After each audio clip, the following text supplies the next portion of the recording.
हे काय रे तू 2025 मध्ये तर खूप काय काय करणार होता. तुझे तर गोल्स होते खूप मोठे. काय झालं त्याचं? अरे काय सांगू तुला, सुरू करणारच होतो रे, पण टाइमच मिळाला नाही. नेटफ्लिक्स तू दिवसभर घेऊन बसायचा, Instagramवर तू ऑनलाईन असायचा आणि तुला तुझं स्वप्न पूर्ण करायला टाइम नाहीये. अरे हो, बरोबर आहे तुझं, पण माझं खरंच मूड नव्हतं रे, मनच लागत नव्हतं. काय बोलतो? म्हणजे तुला काम करण्यासाठी मूड पाहिजे आणि तुला Netflix, Instagram चालवायला त्यावेळेस मूडची काय गरज नाहीये. ऐक ना, तुला एक रिॲलिटी सांगतो. तू किती वाटेल ते एक्सक्युजेस दे, पण रिॲलिटी हीच आहे की तू स्वतःला येड्यात काढतोय आणि स्वतःला तर काढतोच आहे, पण तू तुझ्या आई-वडिलांना सुद्धा येड्यात काढतोय. ते बिचारे एका होपमध्ये आहे रे, माझा मुलगा किंवा मुलगी काहीतरी करत असणार आहे आणि तू हे करतोय. टाईम नाहीये, मूड नाहीये. चल मला हे सांग, 2023 ला सुद्धा तुम्हाला हेच बोललेला की 2024 ला मी पूर्ण बदलून टाकेन. 2024 पूर्ण गेला. 2024 च्या पण डिसेंबरला तू मला परत हे बोललेला की 2025 हे माझं वर्ष असणार आहे.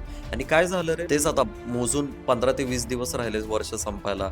तेच तू, तेच तुझे सवय. काय बदललंय यामध्ये? सगळं तसंच्या तसं आहे. हो, कळतंय रे मला, पण अरे कळून काय होणार आहे? ॲक्शनचं काय? ॲक्शन कधी घेणार? अरे तुझं आयुष्य हे तुझ्या हातात आहे. ते तुलाच बदलायचंय. ते बदलण्यासाठी कोणी येणार नाहीये. तुझे कपडे घालायला कोण दुसरं येणार नाहीये. तुझं वर्कआउट करायला पण कोण दुसरं येणार नाही. अरे हा, पण सुरू कसं करू? कुठून सुरुवात करू? मला हेच कळत नाहीये. बाबा ह्याच्यामध्ये काय रॉकेट सायन्स आहे का? चल तुला एक गोष्ट सांगतो. टेबलवर बस तुझ्या अभ्यासाच्या आणि फक्त पुस्तक उघडून बस. आणि तुझ्या मनामध्ये जर खरंच जर असेल ना की नाही बाबा मला काहीतरी करायचं स्वतःसाठी, देशासाठी, माझ्या आई वडिलांसाठी, तर तू पुढे पण 100% वाच. छोट्यापासून सुरुवात कर रे, एकदम मोठी उडी मारायला नको की.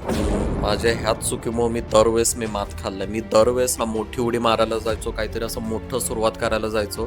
त्याच्या नादात मी काहीच करत नव्हतं, पण बरोबर आहे, मला सुरुवात खरंच छोट्यापासून करावी लागेल. आणि भाई खरंच आजपासूनच मी स्वतःला आता बदल. हे बघ, 2026 जर खरंच बदलायचं असेल ना, तर फक्त कॅलेंडर बदलून काय होणार नाहीये. तुला स्वतःला बदलावं लागणार. रिझोल्युशन लिहिणारे करोडो लोक आहेत रे, पण ज्यांनी ऍक्शन घेतली आहे ना, तेच लोक पुढच्या वर्षी इन्स्पिरेशन बनले. आणि हा, तुझ्याकडे पण जर रिझोल्युशन असतील ना, तर तू मला सांग, तू आजपासूनच सुरुवात करतोय का 1 जानेवारीची वाट पाहतोय?